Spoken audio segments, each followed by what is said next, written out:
আদরের কন্যার অকাল মৃত্যুর খবর যে মাকে করেছিল বাকরুদ্ধ, আজ তার কফিনে বুক আঁকড়ে চিৎকারে বাতাস হয়েছে শ্বাসরুদ্ধকর।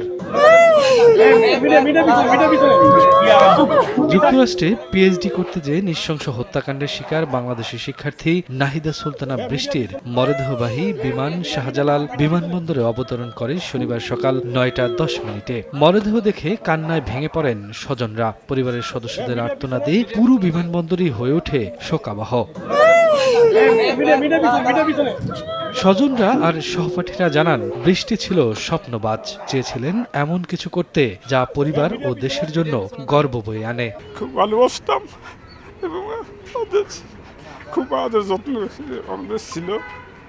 ও স্কুলে জীবনে এই করছে, ভালো ছাত্র ছিল, অনেকেই মেধাবী ছিল। ও ক্লাস 1 থেকে ওর জীবনে কখনো সেকেন্ড হয়নি, ফার্স্ট হয়েছে। স্বপ্ন ছিল আমেরিকাতেই যাবে, এজন্য আপ্রাণ চেষ্টা করে সর্বোচ্চ চেষ্টা দিয়ে ওর স্কলারশিপ অর্জন করছে। বাবাও বলছিলেন কর্মে তাকে স্মরণীয় করে রাখবে এমন কিছু করতে চেয়েছিলেন বৃষ্টি, তাই উচ্চতর ডিগ্রি অর্জন করতে গিয়েছিলেন যুক্তরাষ্ট্রে। আক্ষেপ করে বলেন সেই ডিগ্রি পেয়েছেন, কিন্তু আজ বৃষ্টি নেই। হত্যাকারীর কঠোর বিচার চান তিনি। সে বড় কিছু করবে এবং সাধারণ মানুষের জন্য কিছু করবে, এই ছিল তার প্রবল ইচ্ছা।